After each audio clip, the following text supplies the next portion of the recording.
What do you see when you look at another human being? Do you see their beauty or the contours of your own longing? Do you admire their confidence or does it illuminate the corners of your own doubt? Carl Jung taught us that every encounter is a dance with the self. When we point a finger, three remain turned inward. Each quality we exalt or despise in another is a reflection of a hidden fragment within us. Imagine a traveler drifting through a barren desert of loneliness. He stumbles upon an oasis inhabited by a stranger. Calm eyes, broad shoulders, a smile unburdened by worry. We tend to call this admiration.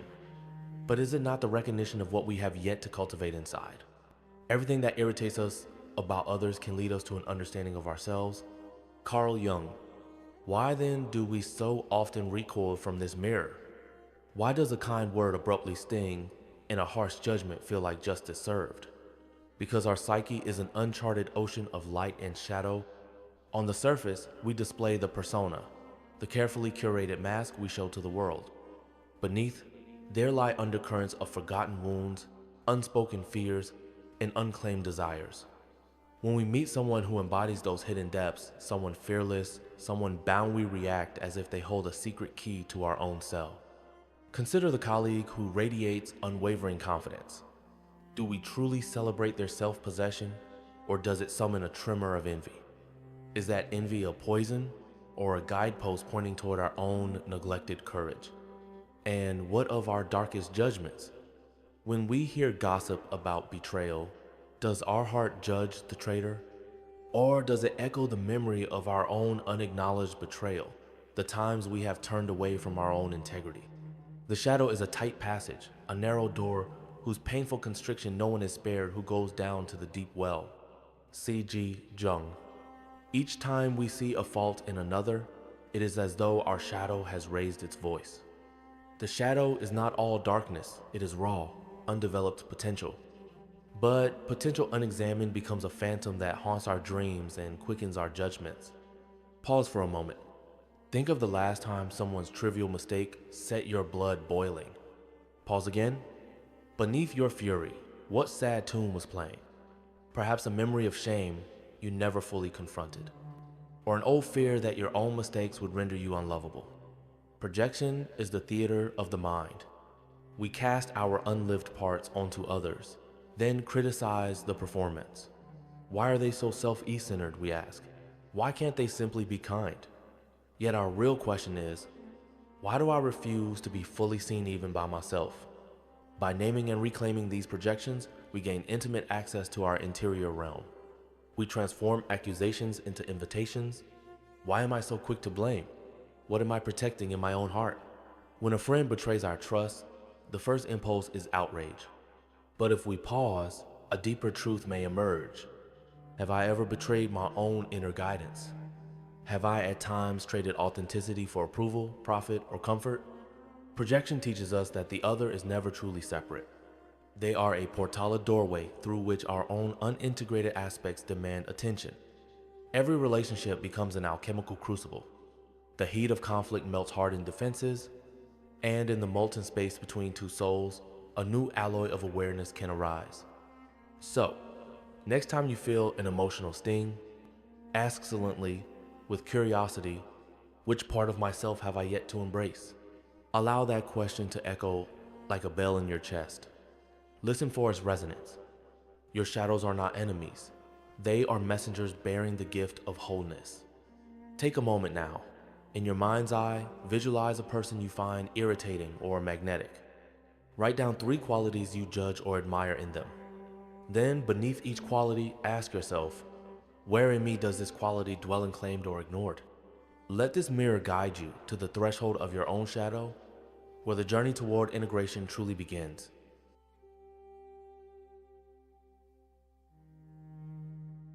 There are people who cross our paths like a flash on the horizon, sudden, unexpected, but somehow sacred.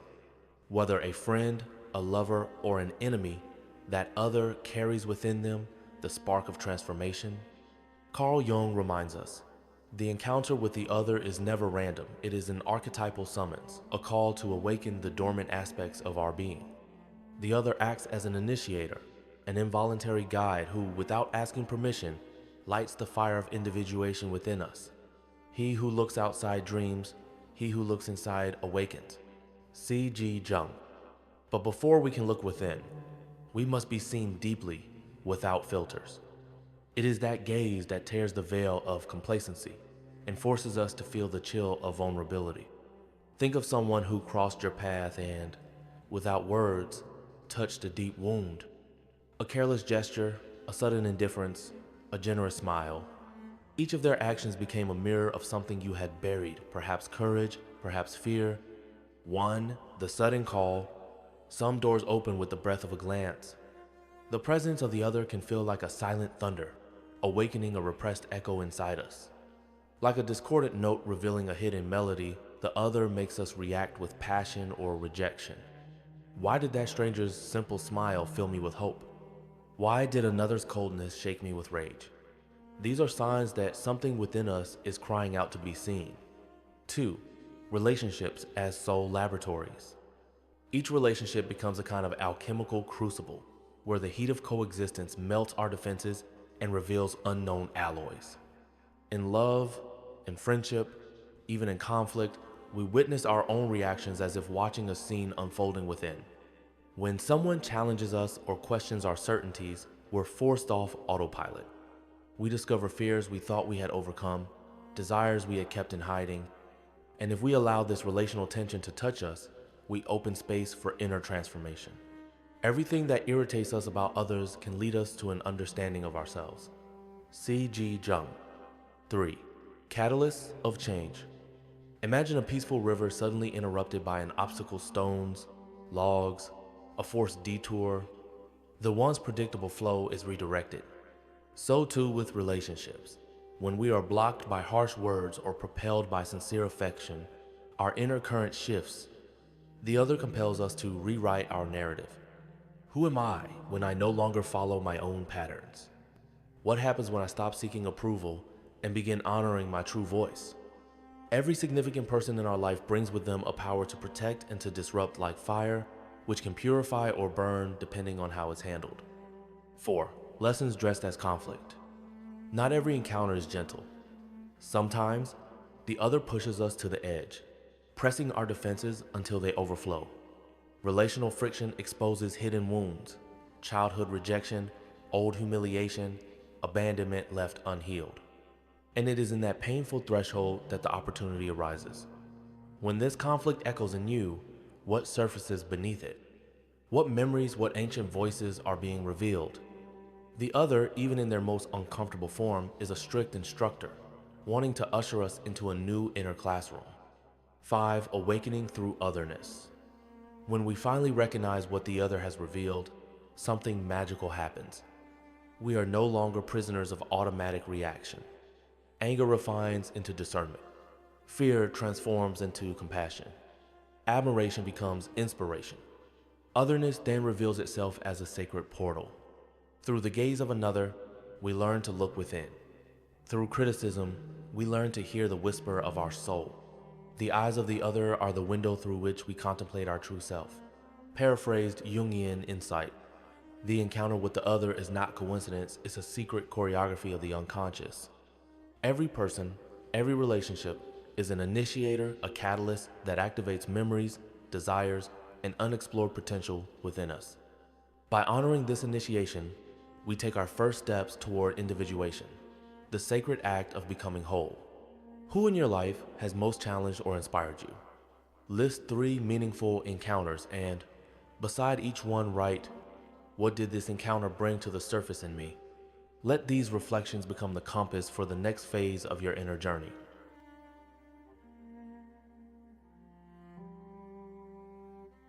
There are universal figures that dwell in our imagination. The fearless hero, the nurturing great mother, the silent sage, the trickster who stirs chaos. These Jungian archetypes are not literary fiction. They are living psychic forces, ancient patterns that awaken in every significant encounter we experience. 1. The appearance of the stranger. Imagine walking a lonely trail and suddenly encountering a traveler who speaks your inner language, even without words.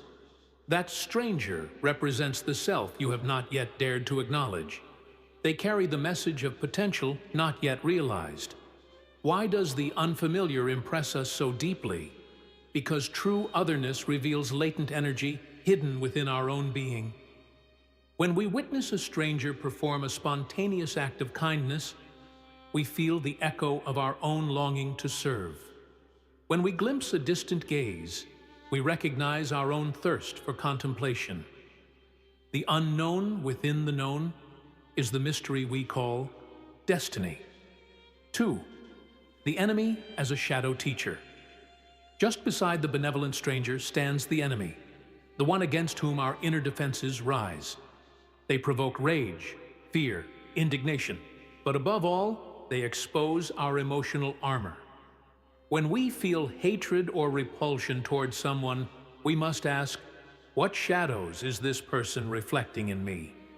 What parts of myself, not yet accepted, are showing up in their actions? The enemy is often a harsh teacher. By pushing us to the edge, they give us the chance to shed our illusions and face our vulnerability. And in that tension, treasures lie hidden. Courage to confront old wounds, dignity to set boundaries, compassion to forgive. 3. The beloved as portal of unity. Then there is the beloved, the one whose presence makes us feel whole and, paradoxically, more aware of our own wounds. In their embrace, we sense our longing for integration. In their words of kindness, we hear the forgotten need to nurture ourselves. The beloved reflects our potential for wholeness. Their sincere admiration acts as a mirror for healing. We see in their eyes the version of ourselves that we wish to become. Vulnerable, open, fully alive. But love also carries the risk of dependence, when we seek in another the completeness we have not yet found within. In the search to be loved, we often lose ourselves. 4.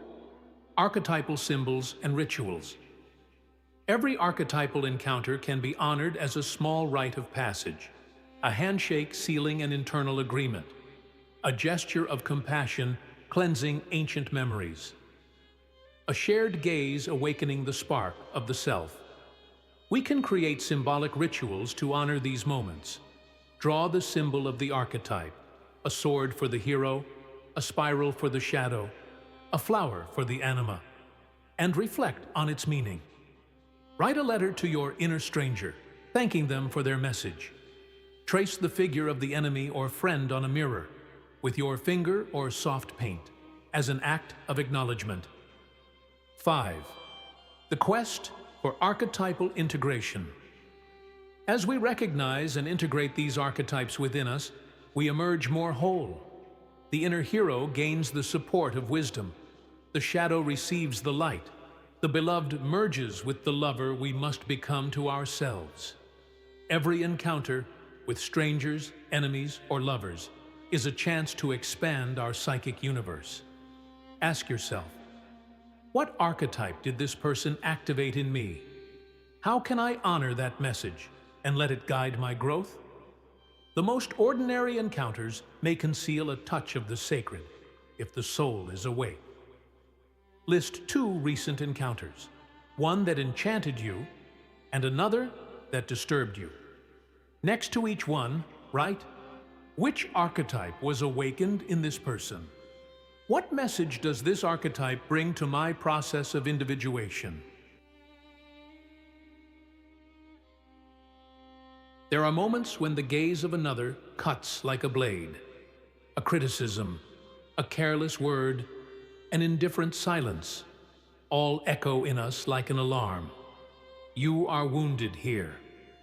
1. The shock of revelation. Do you remember the last time someone touched a sensitive spot in you? Maybe a family member questioned your worth, or a friend made light of a long-held dream. The moment the word hit your mind, a hollow feeling crept beneath your skin, as if an old wound you thought had healed had suddenly reopened.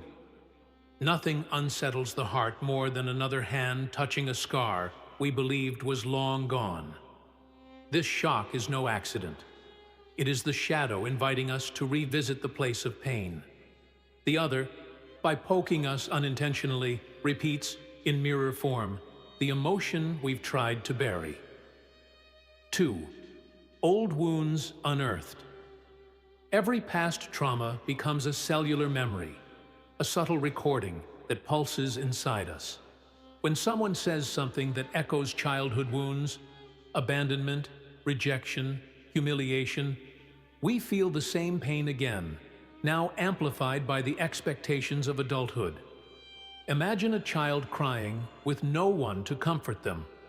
Years later, a coworker makes a cruel joke, and you burst into tears. It's not about the joke.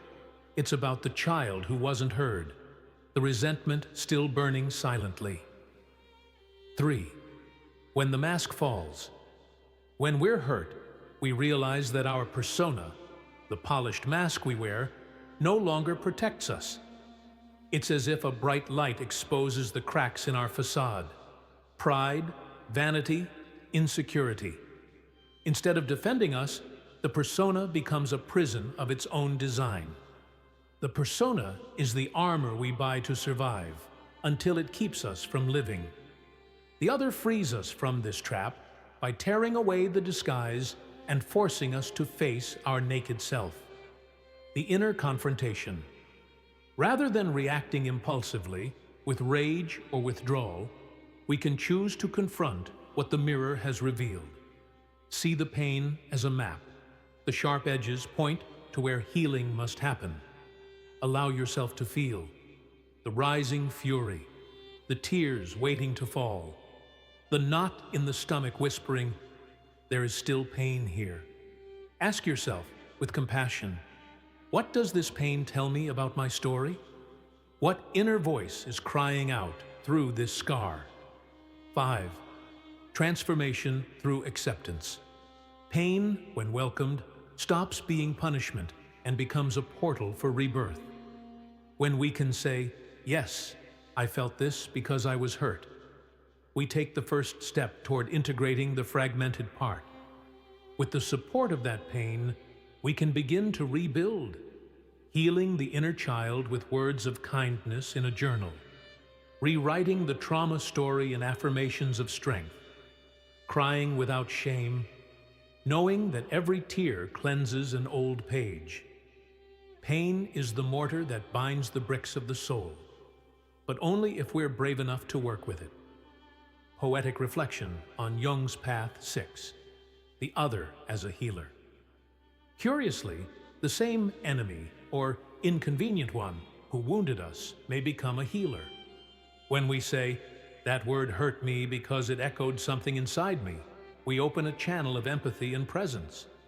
This is an act of courage and vulnerability, more powerful than denial, more transformative than revenge. The other ceases to be a punisher and becomes a companion on the path, helping align our wounds so they become sources of wisdom.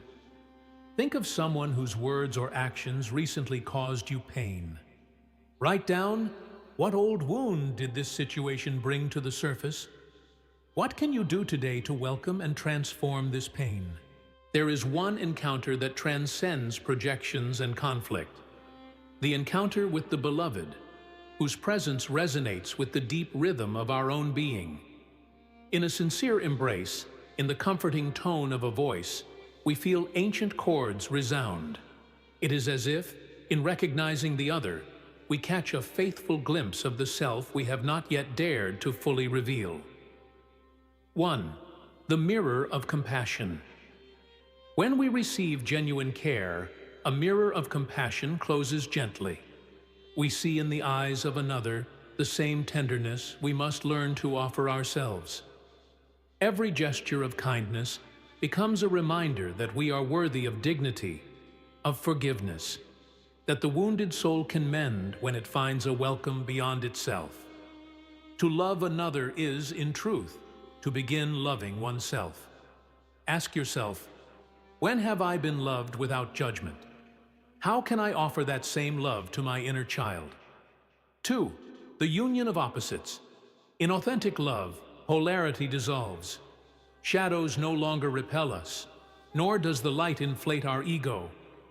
We begin to unite the inner masculine and feminine, logic and intuition, shadow and consciousness in a symbolic dawn of wholeness.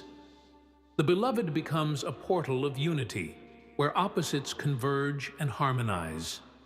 In their arms, we remember that the center of the psychic mandala lies not outside us, but within. 3. The sacred dance of giving and receiving. There is a sacred rhythm in loving exchange, to give without losing oneself, to receive without becoming dependent. When we balance these poles, love doesn't consume, it multiplies. It reveals our inner abundance, that silent wellspring of care and creativity. Observe your most meaningful relationships. Do you allow others to give affection to you without resistance? Do you offer love without secretly demanding it back? The risk of dependency. But love can also become a prison when we seek our completeness in the other. The one we idealize, raised to the throne of Savior, ends up robbing us of our autonomy. Emotional dependency is an inverted mirror. Instead of reflecting the self, it traps the self in the shadow of unmet expectations. In the pursuit of being loved, we often lose ourselves. Pause and ask, have I ever feared losing someone because I forgot how to belong to myself? What parts of me are dimmed whenever I chase external approval? 5. Mature love as sacred return. Mature love is to see the other not as a cure for our emptiness, but as a companion on the path, one who helps us recognize the undivided essence that was always within. To love consciously is to integrate the scattered pieces of self, the child who longed for affection, the sage who sought meaning, the artist who craved to celebrate life. This awakened love is the celebration of the self with every shared heartbeat. Love is the great unifier of the psyche. Wherever it rests, the soul becomes whole. True love is not an escape, but a return to the center of the mandala we are, a return to the light source pulsing within. By recognizing the self in the other, we awaken to our inner majesty and open the doors to a realm where separation dissolves into communion. Choose someone who has loved you unconditionally, or whom you love deeply. Write down, how does this love reveal something valuable within you? How can you better balance giving and receiving in this relationship? Now is the moment to turn theory into ritual, to bring the mirror home, not the literal mirror, but the one that lives inside your chest, veiled by silence, and waiting for you to truly look. In this final stage, you will be both the observer and the observed, the one who asks and the one who dares to respond. It is a sacred act of self-witnessing, drawn from the depths of all the mirrors we've explored. 1. Preparing the sacred space. Choose a quiet place. It might be your bedroom, a balcony at dusk, or a corner of nature that listens well.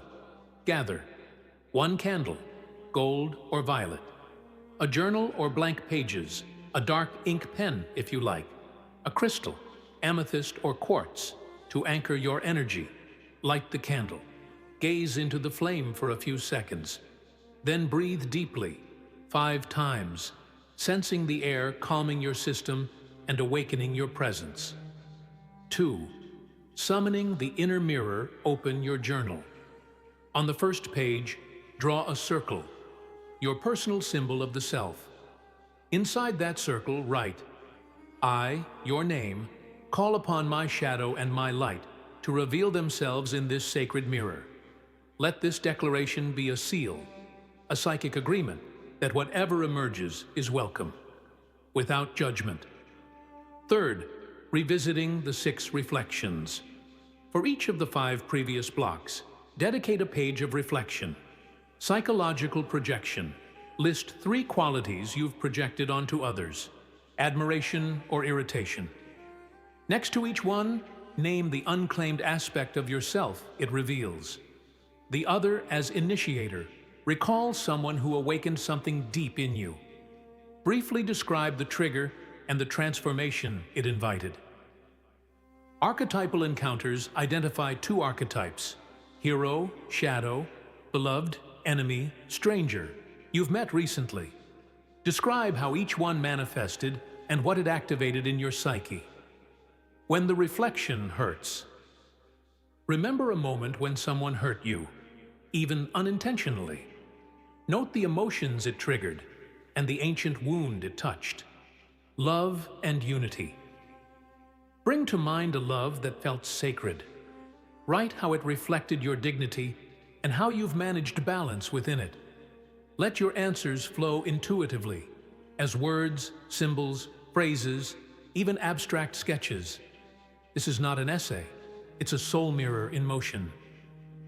4. Guided mirror meditation. After writing, close your eyes. Place your right hand on your heart, your left over your abdomen. Whisper silently, "I welcome my totality, shadow and light in sacred union." Now visualize a fractal mirror spinning slowly within your chest.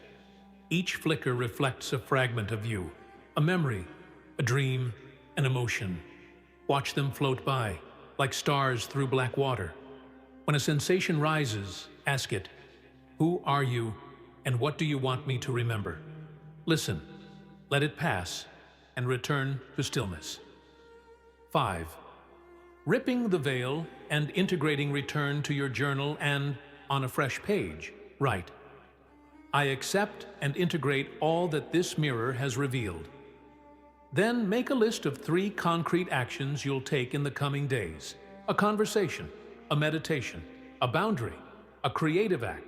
An offering. Each action is a bridge from insight to embodiment. 6. Closing the ritual.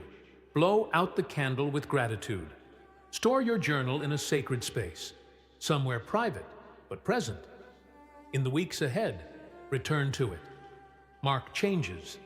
Track echoes. Observe what still wants to be seen. In the comments of this video, share, what has your inner mirror revealed today? And remember, the mirror that shines within you reflects the infinite, the eye of infinity. If you've arrived here, it means you've dared to look, to reflect, to feel, to remember. Now I invite you to take one more sacred step, not outward, but deeper. Subscribe to this channel so we can keep walking together into the inner cosmos. If this video stirred something inside you, leave a like. Let the algorithm know that depth still matters. And share this with someone who has been your mirror, someone who awakened you, challenged you, or held you through your shadow. In the comments below, I want to know, what did your mirror reveal today? I read everything, because here, every soul matters. Until the next spiral.